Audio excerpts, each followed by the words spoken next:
నేను ఇలా 2 బాక్సెస్ తీసుకున్నాను గులాబ్ జామున్ మిక్స్వి. సో ఒకటి వచ్చేసి 200 గ్రామ్స్ ఉంది. సో 400 గ్రామ్స్ మిక్స్ నేను తీసుకుంటున్నాను. సో దానికి నేను 4 టేబుల్ స్పూన్స్ ఆఫ్ మైదా కలుపుతున్నాను. ఇలా యాడ్ చేయడం వల్ల మన గులాబ్ జామున్స్ చాలా సాఫ్ట్గా వస్తాయి, లోపల చాలా సాఫ్ట్గా ఉంటుంది. ఇలా ప్రెస్ చేసి చూస్తే కూడా చాలా సాఫ్ట్గా ఉంటుంది. నెక్స్ట్ ఈ పౌడర్కి అంతా ఒక క్విక్ మిక్స్ ఇచ్చేసి ఏమైనా లమ్స్ ఉంటే దాన్ని బ్రేక్ చేసి ఇప్పుడే ఫ్రిడ్జ్లో నుండి చిల్డ్ మిల్క్ తీసాను. సో ఆ మిల్క్ ఇందులో వేస్తూ ఇప్పుడు నేను కలుపుతున్నాను. సో నేను పిండిని అయితే మంచిగా కలిపేశాను.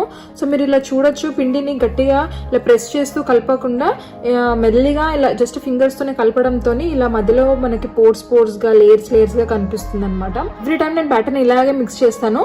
సో ఇలా ఉండలుగా చేసినప్పుడు ఒక సైజ్ ఉంటుంది, ఇదే ఆయిల్లో మనం ఫ్రై చేసినప్పుడు పెద్దగా అవుతుంది. అండ్ అదే మనం మళ్ళీ సిరప్లో వేస్తే ఇంకా పెద్దగా అవుతుంది. సో నేను అది కూడా మీకు ఎలా పెద్దగా అవుతున్నాయో ఈ స్టేజ్లో అది కూడా మీకు చూపిస్తాను చూడండి.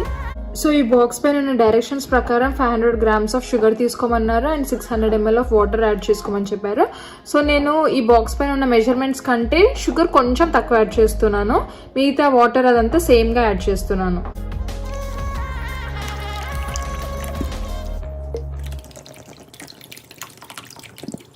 ఇప్పుడు మంచిగా థిక్గా కన్సిస్టెన్సీ వచ్చే వరకు దీన్ని బాయిల్ చేస్తాను. అంతవరకు నేను గులాబ్ జామున్ బాల్స్ చేసుకుంటాను. పిండి పైన ఎక్కువ ప్రెషర్ పెట్టి చేయకూడదు, జస్ట్ ఇట్లా ప్రెస్ చేసి 10 times ఒకసారి ఇలా చేసిన తర్వాత లూజ్గా వదిలేసి ఒక 10 times ఇలా చేయాలి. అప్పుడు మనకి క్రాక్ లేకుండా వస్తుంది బాల్. గులాబ్ జామున్ బాల్స్ చేయడం అన్నీ అయిపోయాయి. ఇప్పుడు నేను దీన్ని ఆయిల్ ఫ్రై చేసేసి సిరప్లో వెంటనే వేస్తాను. ఆయిల్ని లో టు మీడియం ఫ్లేమ్లో నేను ఆయిల్ని హీట్ చేశాను. సో బాల్ని వేయగానే వెంటనే పైకి రాలేదు చూడండి. సో ఇది పర్ఫెక్ట్ టెంపరేచర్ అనమాట ఆయిల్కి. సో ఇప్పుడు నేను బాల్స్ అన్నీ వేస్తాను. అండ్ పెద్ద మంట పైన మనం కనుక ఇవి ఫ్రై చేస్తే తొందరగా బ్రౌన్ కలర్ వస్తుంది అండ్ లోపల ఏమీ సరిగ్గా వేగదు. సో ఇలా అన్ని బాల్స్ వేసుకున్న తర్వాత ఇలా మనం పైన ఇలా రొటేట్ చేస్తూ ఫ్రై చేయాలి. సో దట్ అన్ని సైడ్లో మనకి మంచి కలర్ వస్తుంది. చూడండి పెద్దగా అయింది అది. సో మన బాల్స్కి అన్ని మంచి కలర్ వచ్చింది.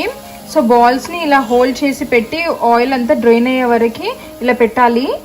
చూడండి ఇక్కడ బాల్స్కి ఇప్పుడు ఆయిల్ అంతా అబ్జర్వ్ అయిపోయి మొత్తం క్లియర్గా అయిపోయాయి బాల్స్. సో ఇలా అయిన తర్వాతనే మనము సిరప్లో వేయాలి, లేకపోతే సిరప్ పైన అంతా ఆయిల్ ఫ్లోట్ అయినట్టు ఉంటుంది.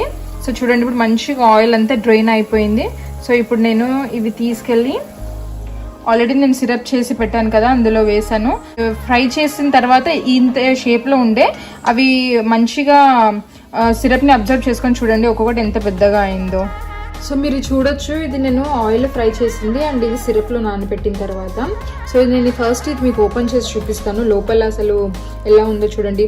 అంతా ఇట్లా లేయర్స్ లాగా బ్రెడ్ లాగే కనిపిస్తుంది నాకైతే ఆల్మోస్ట్.